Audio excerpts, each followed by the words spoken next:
Hello दोस्तों, नमस्कार। मेरा नाम कश्मीर है। लर्निंग के एक और नए एपिसोड के साथ मैं आपका बहुत बहुत स्वागत करता हूं।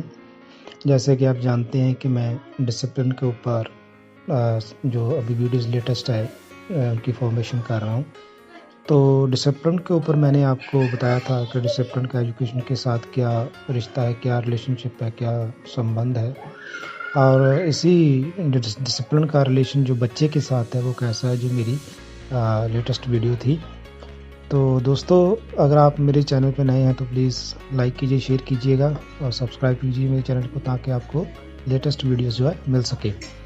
तो साथ ही साथ मैं एक और बात कहना चाहता हूँ कि जो मेरे डिस्क्रिप्शन में नीचे आप मैंने लिंक दिए हुए हैं, इनको टच करके आप उन पे जा करके आप जो है लेटेस्ट वीडियो जो मेरे हैं लर्निंग के ऊपर वो देख सकते हैं। तो इस टॉपिक के बारे में बात करते हैं। जैसे कि आप जानते हैं कि डिसिप्लिन का बहुत ज़्यादा पॉजिटिव रोल होता है हमारी लाइफ में, हमारी स्कूलिंग में, हमारे बच्चों के साथ एनवायरनमेंट में। तो इसी के साथ आज मैं बात करने वाला हूँ कि लर्निंग जो है वो एक टीचर के साथ कैसे जुड़ी हुई है। टीचर और लर्निंग का डिसिप्लिन का आपस में क्या रिश्ता है, और दोनों एक दूसरे से परस्पर कैसे जुड़े हुए हैं, और दोनों एक दूसरे को कैसे इफ़ेक्ट करते हैं, और दोनों कैसे साइमल्टेनियसली एक दूसरे को पॉजिटिवली डिसिप्लिन से आगे लेकर के जाते हैं और लर्निंग को इफेक्टिव बनाते हैं। तो चलिए शुरू करते हैं।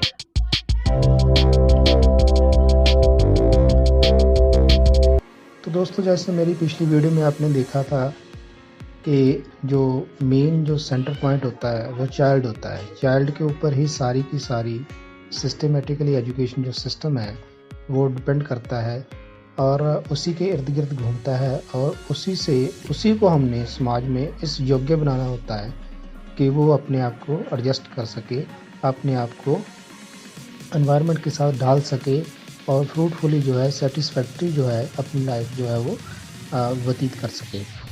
तो इसी के साथ जब हम टीचर की बात करते हैं, तो जैसे आप जानते हो कि जैसे चाइल्ड इम्पॉर्टेंट है, वैसे ही टीचर भी उतना ही इम्पोर्टेंट है, क्योंकि दोनों एक दूसरे पर निर्भर करते हैं। एक ने शिक्षा लेनी होती है, दूसरे ने वही शिक्षा प्रदान करनी होती है, दूसरे को रेंडर करनी होती है, देनी होती है।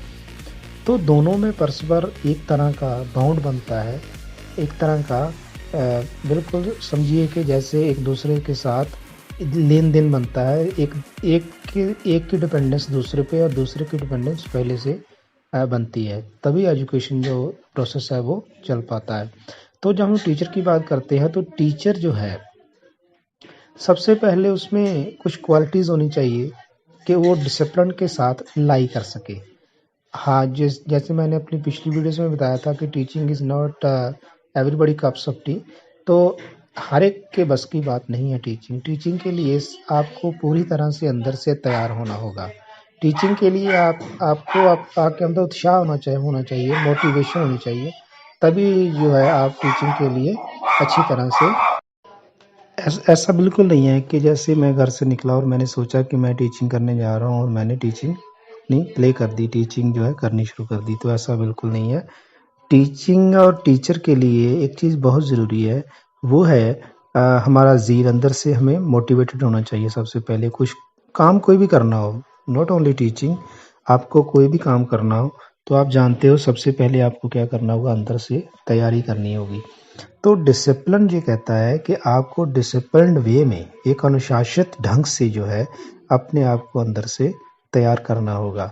इससे क्या होगा कि आपने जो भी काम करना है, टीचिंग करनी है या कोई भी प्रोफेशन आप ज्वाइन करते हो, सिर्फ टीचिंग की बात नहीं है, आप दूसरे प्रोफेशन की तरफ जा करके देख लो। अगर आप में ज़ील नहीं है, उत्साह नहीं है, मोटिवेशन नहीं है, तो आप कुछ भी कर नहीं पाओगे। तो डिसिप्लिन का ये पहला रूल है कि अगर आपको डिसिप्लिन फॉलो करना है, टीचर को डिसिप्लिन फॉलो करना है, तो टीचर क्या करे, अंदर से पहले मोटिवेटेड हो उस काम के लिए, तभी जो है वो डिसिप्लिन फॉलो कर पाएगा और टीचिंग में अपना योगदान दे पाएगा।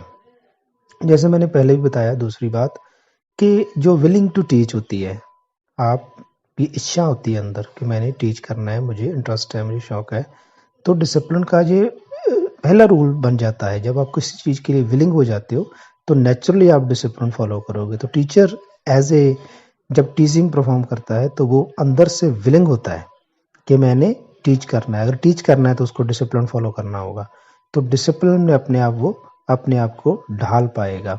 तो विलिंग टू टीच होनी चाहिए डिसिप्लिन के लिए, अगर डिसिप्लिन टीचर ने फॉलो करना है तो नेक्स्ट बात कर लेते हैं, वो होता है ऑनेस्टी। अब यहाँ पर बात ऑनेस्टी की आ रही है, तो ऑनेस्टी आप जानते हो कि मुझे जो है बिल्कुल ईमानदार रहना होगा अपने प्रोफेशन के साथ, और अगर डिसिप्लिन फॉलो करना है, अगर मुझे टीचिंग करनी है तो मुझे ऑनेस्ट रहना होगा। डिसिप्लिन फॉलो करने के लिए मुझे अंदर से ऑनेस्ट रहना होगा। अगर मैं इवेंट्स को परफॉर्म करने के लिए अंदर से ऑनेस्ट नहीं हूँ, डिसिप्लिन को फॉलो मैं कैसे करूँगा? तो मुझे ऑनेस्टी जो है उस पर पूरा ध्यान देना होगा और ऑनेस्ट रह करके चलना होगा, तभी मैं discipline as a teacher follow कर पाऊंगा। नेक्स्ट बात कर लेते हैं, डिसिप्लिन को पंक्चुअलिटी बहुत अच्छी लगती है। जो अनुशासन है उसका और समय का पाबंद होना, पंक्चुअल होना, हर काम समय पे करना, ये दोनों में आपसी बहुत गहरा रिश्ता है, बहुत जो ज़्यादा आप समझ लीजिए कि एक दूसरे से परस्पर जुड़े हुए हैं। तो जब एक टीचर की बात करते हैं, वो डिसिप्लिन फॉलो करेगा या नहीं करेगा, एज ए टीचिंग जब वो परफॉर्म करेगा तो उसको पंक्चुअल होना पड़ेगा। तो जैसे डिसिप्लिन पंक्चुअलिटी को फॉलो करता है, तो उसको भी पंक्चुअल हो करके काम करना पड़ेगा, तभी वो डिसिप्लिन को फॉलो करना पड़ेगा। तो नेक्स्ट बात कर लेते हैं कि टीचर का जो एटीट्यूड है वो भी बहुत ज़्यादा डिपेंड करता है कि जो टीचिंग है वो कैसे परफॉर्म करेगा। अगर मान लो र्यूड नेचर का है, उसका एटीट्यूड अच्छा नहीं है, तो बिल्कुल भी वो टीचिंग के लिए सूटेबल नहीं माना जाता, क्योंकि टीचिंग एक ऐसा प्रोफेशन है जो बिल्कुल सॉफ्ट रह करके काम करता है। अगर आप, क्योंकि हम बच्चों के साथ काम कर रहे हैं, तो बच्चों का जो नेचर होता है वो काफ़ी सॉफ्ट होता है और बहुत ज़्यादा उसमें लचकपन होता है। अगर हम अपना एटीट्यूड र्यूड रखेंगे तो बच्चे हो सकता है कि डर के कारण आपको फॉलो करें, लेकिन वो जो डर है जो आपको फॉलो कर रहे हैं वो कुछ देर का ही हो, बहुत थोड़ी देर तक वो चले। तो एटीट्यूड जो है, डिसिप्लिन अगर फॉलो करना है, टीचिंग के साथ फॉलो करना है डिसिप्लिन को, तो आपका एटीट्यूड और नॉर्म जो है आपके बिल्कुल सॉफ्ट होने चाहिए। अब नेक्स्ट बात कर लेते हैं कि टीचर जो है अगर उसने डिसिप्लिन को फॉलो नहीं किया तो वो टीचिंग अच्छे से परफॉर्म नहीं कर पाएगा, मैं पहले बता चुका हूँ। तो इसके लिए उसको नेचर लवर्ड होना चाहिए, उसको कुदरत के साथ प्यार करना आना चाहिए। अब कुदरत के साथ प्यार करना क्या है? मान लो टीचर जो है टीच कर रहा है, किसी नेचर के टॉपिक के ऊपर कर रहा है, जहाँ उसके स्कूल के गार्डन में, स्कूल में एनवायरनमेंट में पौधे लगे हुए हैं, अगर उनको वो निहारता है, अच्छे से उनकी देखभाल करवाता है, करता है, उनके साथ जुड़ा रहता है, तो अंदर से उसका जो एटीट्यूड है बहुत वो सॉफ्ट बन पाएगा नेचर के प्रति। तो इसी तरह से बच्चे का नेचर और एनवायरनमेंट में जो हमारा एक दूसरे के साथ संबंध होता है, चीज़ों के साथ, अलग अलग पौधों के साथ, वृक्षों के साथ, तो वही बिल्कुल नेचर जो है बच्चों जैसा ही होता है, बच्चों का नेचर भी ऐसा ही होता है। तो अगर नेचर लव्ड होगा तो उसको बच्चों के साथ परफॉर्म करना आसान हो जाएगा। तो नेक्स्ट बात कर लेते हैं, जैसे कि आप जानते हो कि टीचर को पॉजिटिव तो होना चाहिए, उसमें लीडरशिप के गुण भी होने चाहिए। अब आप ये मत सोचना कि मैं टीचर के जो है इम्पोर्टेंस गिनवा रहा हूँ या टीचर के जो है गुण गिनवा रहा हूँ, नहीं। एजुकेशन में जब डिसिप्लिन की बात होती है तो उसमें डिसिप्लिन वही फॉलो कर सकता है जिसमें लीडरशिप के गुण हों। आप खुद सोच के देखो, आप डिसिप्लिन को अगर फॉलो करते हो तो आप लीडर की तरह चलते हो। आपको हर बात सोच के चलनी होती है कि मुझे इसको फॉलो करना है, मुझे आगे लेके जाना है, कैसे लेके जाना है, कौन से मुझे मेथड यूज़ करने पड़ेंगे मुझको, कैसे मुझको स्ट्रिक्ट हो करके डिसिप्लिन को फॉलो करना पड़ेगा, तो जिससे सारे गुण जो है लीडरशिप के अंदर आ जाते हैं। तो एक डिसिप्लिन फॉलो करने वाला टीचर लीडरशिप के गुण वाला भी होना चाहिए। और नेक्स्ट बात अगर करें तो इसके साथ ही मिलती जुलती है, उसमें मैनेजमेंट आना चाहिए उसको। अब समय का मैनेजमेंट आना चाहिए, टीचिंग को करवाने का मैनेजमेंट आना चाहिए, सिस्टम में को करिकुलर जो एक्टिविटीज़ होती हैं, सिलेबस होता है, उसकी मैनेजमेंट आना चाहिए, जो मेथड हम यूज़ करते हैं उसकी मैनेजमेंट आनी चाहिए, खुद की मैनेजमेंट आनी चाहिए, लेसन प्लान करना है तो उसकी मैनेजमेंट आनी चाहिए। हम पीयर ग्रुप्स में जो बच्चे रहते हैं उनको कैसे एक दूसरे के साथ परस्पर पॉजिटिवनेस का जो लेसन है कैसे टीच करना है उसकी मैनेजमेंट चाहिए। हमारे साथी जो टीचर्स हैं उनके साथ कैसे व्यवहार हो हमारा, उनके साथ कैसे हम अपना उनके साथ संबंध बना पाते हैं अच्छे से पॉजिटिवनेस से, तो उसकी मैनेजमेंट आनी चाहिए। तो ये सभी चीज़ें जो हैं डिसिप्लिन को भाती हैं और डिसिप्लिन वे में अगर की जाए तो टीचिंग इफेक्टिव बनाई जा सकती है। और एज ए टीचर डिसिप्लिन जो है टीचर जब फॉलो करता है और उसके साथ जो गुण मिल जाए अगर मैनेजमेंट का, तो जो सोने पे सुहागे की बात हो जाती है।